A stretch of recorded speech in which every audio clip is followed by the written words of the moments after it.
Like damn, she in her mood. Like damn, she in her mood. Like damn, she in her mood.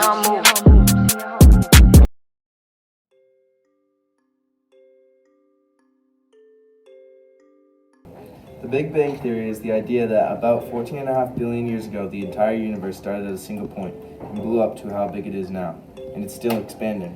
There's a common misconception that the Big Bang happened at a certain point in the universe, but at the point of the Big Bang, space was non-existent. So everything really is just spreading apart from each other and not flowing away from a specific point. So you could say that the universe began everywhere. How and when do you think the universe began? Big Bang Theory. And then how? And when? Where? In space. And then when? Like billions of years ago. Alright. How do you think the universe began? The Big Bang. Good, good. Where do you think the universe began? I don't know, somewhere where like a supernova happened. I don't know. Alright, and then when do you think the universe began? The Big Bang is when it began. Like how long ago do you think? I don't know, like 14 billion years ago. Well, that one was spot on. And then the Big Bang as well was spot on. And then for where it actually happened, like all around us, because there was a singularity in the beginning, so it was just one thing. And then it expanded because space didn't really exist before the Big Bang, so it wasn't a specific point. It's everywhere. Thanks for the history lesson.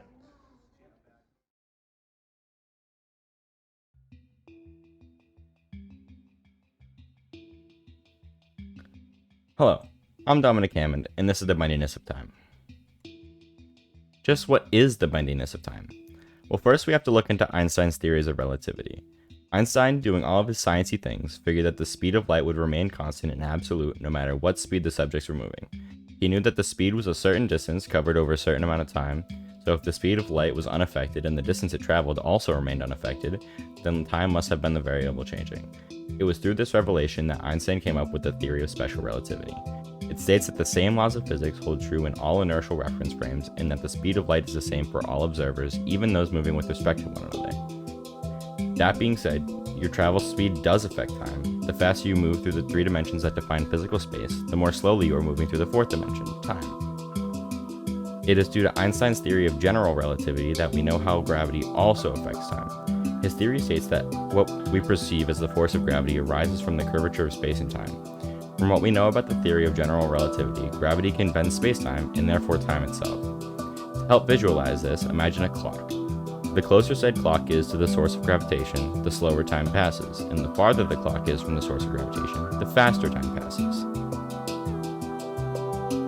Hi, I'm here with Trevor. Do you think time and gravity are related? I'm gonna say no because I took astronomy freshman year and I don't remember. Alright, okay. Thank you. You're welcome. Alright, I'm here with Evan Magrante. Alright. Do you think time and gravity are relative to each other? I think yes, I do, because gravity, when it's stronger, there's more space and time. So, yeah. Alright, I like that answer. Thank you. You're welcome. Who are we here with? Lucas Bashir. Okay, Lucas, do you know what relativity is? It's about like 4. Alright, but, so basically, how do you think time works on different planets? Like, do you think it's different on different planets than ours? No. You think it's the exact same? Like, if I went to a different planet, like, a year would be a day? Like, stuff like that, you know what I mean? Maybe longer or shorter days. Okay, thank you. Okay.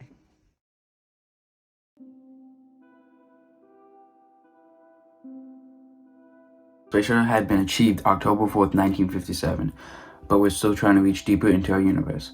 The investments in space exploration has dramatically shifted since the 20th century due to the space race. NASA engineers will develop new technologies to improve air transport at home and meet the challenges of advanced space exploration. They will have plans for crewed orbital and landing missions to the moon and Mars to establish scientific outposts that will later be self-sufficient settlements. This will help with further exploration to other planets and possibly create mining and fueling outposts, particularly in the asteroid belt. These explorations may be robotic in the foreseeable future. Colonizing in the space will increase the likelihood of survival if disaster were to happen. This would expand the capabilities of humans and would largely benefit society. SpaceX has been a dominant company for efficient space exploration. For example, Falcon 9 with a reusable rocket. NASA's Artemis program aims to land another man and the first woman on the moon by 2024 and eventually establish sustainable space travel in 2028. With Artemis program's ultimate goal is to land on Mars.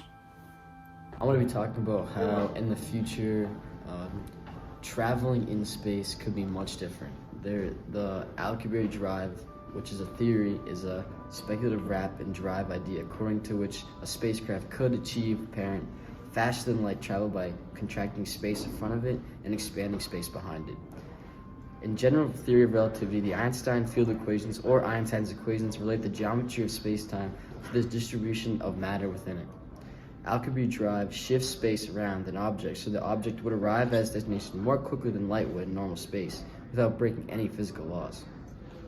The proposed mechanism of this implies a negative energy density and therefore requires manipulation of dark energy, which we don't know much about it. We know that dark energy is there because we know how it affects the universe expansion. So if we could figure out how to expand the universe, then you could figure out how to travel light years very quickly. Hi, I'm here with Ashley Isgro. If space travel is possible, how would it work? Boy, that's a tough question. Let's think. I think that we'd probably have to get maybe Elon Musk in on the action with SpaceX, etc. I think it'd be really difficult for the average person to just jump in a rocket and go to space. And I think it would take a long time for people to get there and like set up a place that's livable for a lot of people. Yeah. How long do you think this process will take? Oh, years, like, I don't know, 100 years or more. I don't know, maybe that's too much. 50 to 100 years. Thank you. Oh, you're welcome. Hello, my name is Omar Valil, and with me today is Mr. Maxim. Hello. Okay, so Mr. Maxim, what are your ideas on commercial space travel, and would you be willing to try it? No, I would not be willing to try it. As great as it sounds, it's not worth it. I'd prefer not to die. That's a good day to me. Yeah, that's fair. It sounds like a cool idea. Probably is going to be available to people that are a little wealthier. So if they want to spend their money that way, that'd be cool. But they could probably spend it doing other things as well. I'm sure. That's kind of where I stand on it. Okay. Yeah, that's a fair answer. Yeah. Thank you so much. You're very welcome.